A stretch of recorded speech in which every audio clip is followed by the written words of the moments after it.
प्रिय छात्रों, आज का हमारा टॉपिक है स्थिति समय ग्राफ, पोजीशन टाइम ग्राफ। किसी भी वस्तु की गति की स्थिति समय ग्राफ द्वारा व्यक्त किया जा सकता है। आगे हम लोग यह भी देखेंगे कि वस्तु की गति को velocity time graph, acceleration time graph और भी तरीकों से व्यक्त कर सकते हैं। इसके लिए समय को एक्स अक्ष पर एवं वस्तु की स्थिति को वाई अक्ष पर लेते हैं। पोजीशन टाइम ग्राफ में हम सबसे पहले एक समान गति के लिए ग्राफ देखेंगे। एक समान गति के लिए ग्राफ एक सरल रेखा प्राप्त होती है। यहाँ पे हम ग्राफ देखते हैं। एक्स अक्ष पर समय t तथा वाई अक्ष पर स्थिति x लेते हैं और भिन्न भिन्न समयों पर जो भिन्न भिन्न स्थितियाँ होती हैं उसमें अगर ग्राफ प्लाट करें तो यह एक सरल रेखा प्राप्त होती है एक समान गति के लिए। यहाँ पर समय t1 पर वस्तु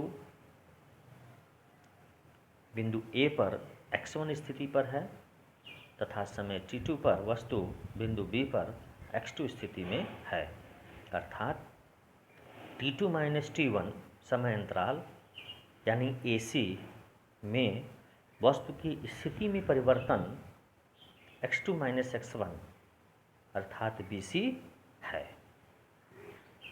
अब आप जानते हो जो वेलोसिटी होता है वह विस्थापन बटे समय अंतराल के बराबर होता है।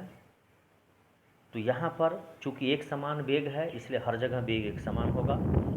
तो इसमें किसी दिए गए समय अंतराल में और अगर विस्थापन है तो जो वेग होगा वो विस्थापन बटे समय अंतराल।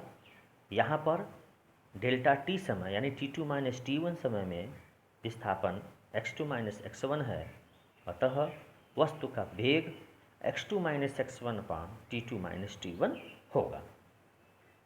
पुनः त्रिभुज ABC में आप देखो जो tan थीटा है वह BC अपान AC के बराबर है।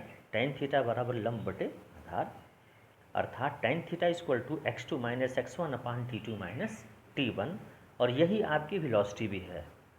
इसका अर्थ ये हुआ कि स्थिति समय ग्राफ अगर एक समान गति के लिए देखें तो उसमें जो उस रेखा की प्रवणता होती है अर्थात tan थीटा होता है वह वस्तु के वेग को प्रदर्शित करता है।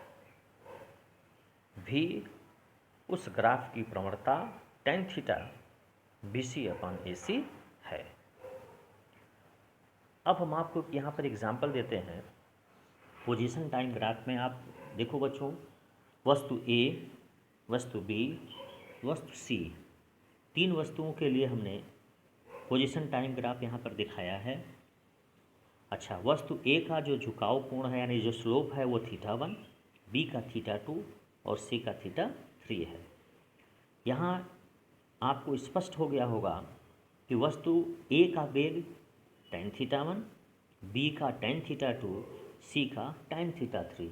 बिना किसी डाटा के हम यह तो बता सकते हैं कि किस वस्तु का वेग अधिक है और किसका कम है, केवल ग्राफ देख के बता सकते हैं। यहाँ पर VC greater than VB greater than VA। क्यों? क्योंकि C की प्रवणता यानी tan थीटा सबसे अधिक है अर्थात tan θ3 सबसे अधिक है और A की प्रवणता tan θ1 सबसे कम है, इसलिए A का वेग सबसे कम, B का उससे अधिक और C का सबसे अधिक है।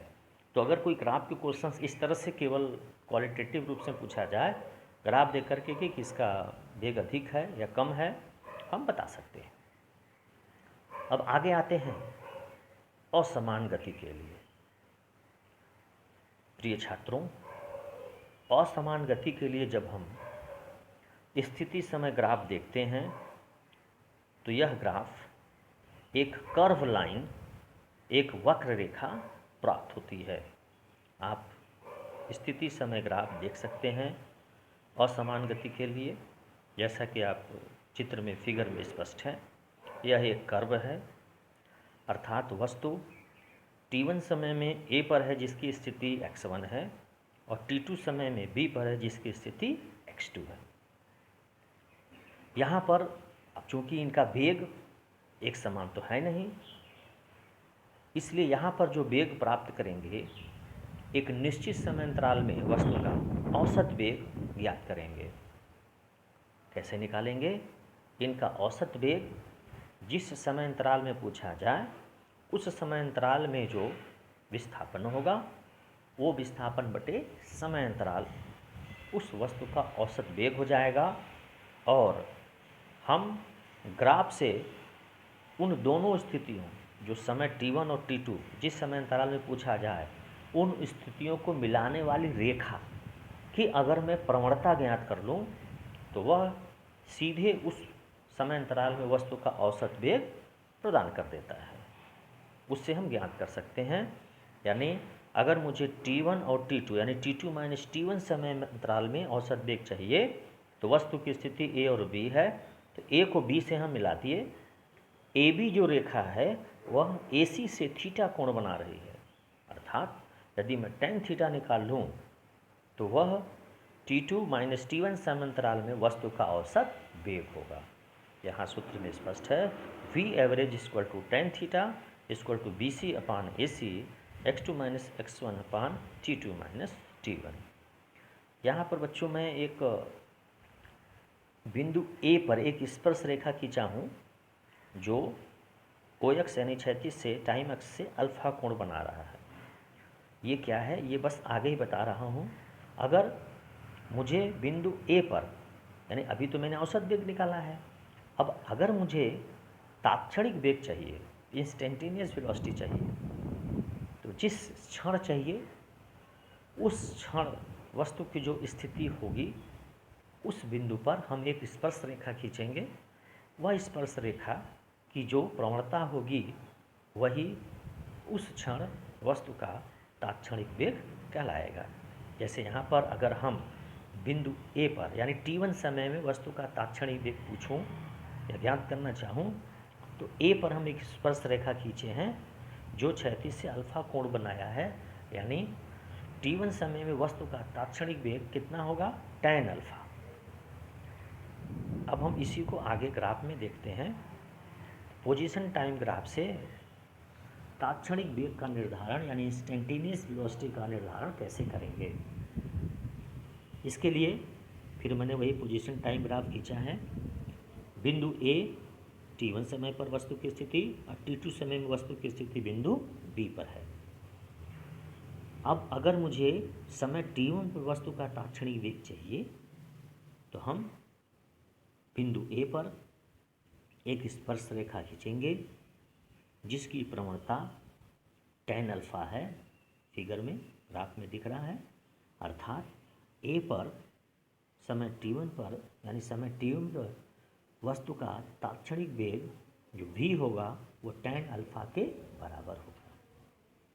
इसी प्रकार अगर हम चाहें तो t2 समय में वस्तु की स्थिति b है, उस b पर अगर मैं स्पर्श रेखा खींचूं तो उसकी जो प्रवणता होगी वह उस क्षण t2 पर वस्तु का तात्क्षणिक वेग कहलाएगा। एक दूसरा फिगर ग्राफ आपको दिखाते हैं।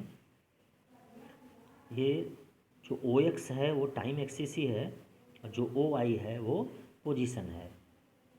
यहाँ पे दिखाया नहीं गया लेकिन वो वही है, ये टाइम एक्सिस है, ऊपर पोजीशन एक्सिस है। ये ग्राफ देखिए कर्व है। यहाँ अगर मैं आपसे पूछूं, तीन स्थितियाँ दिखाया हूँ A, B, C।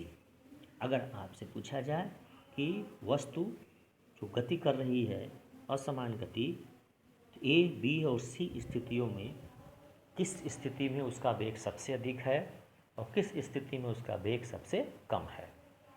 इसके लिए हम लोग क्या करेंगे, जिस जिस बिंदु पे पूछा है उस बिंदु पर उसका इंस्टेंटेनियस वेलोसिटी तात्क्षणिक वेग ज्ञात करेंगे। कैसे? उस बिंदु पर हम एक स्पर्श रेखा, उन बिंदुओं पर स्पर्श रेखा खींचेंगे। ए पर स्पर्श रेखा खींची, उसकी प्रवणता tan α1, बी पर tan α2, सी पर tan α3। आपको ग्राफ से स्पष्ट है कि जो सी है उस बिंदु पे जो मतलब सी की जो प्रवणता है स्पर्श रेखा की वो सबसे अधिक है, और ए की प्रवणता, ए पर स्पर्श खींची गई स्पर्श रेखा की प्रवणता सबसे कम है। इसका अर्थ है कि वस्तु जब सी पर है तो उसका वेग सबसे अधिक है, और जब ए पर है तो उसका वेग सबसे कम है। क्यों? क्योंकि सी पर खींची गई स्पर्श रेखा की प्रवणता सबसे अधिक तथा ए पर खींची गई स्पर्श रेखा की प्रवणता सबसे कम है। तो बच्चों, आज हम लोग पोजीशन टाइम ग्राफ में जो वस्तु की गति को व्यक्त करता है उसको पढ़े हैं। बहुत बहुत धन्यवाद।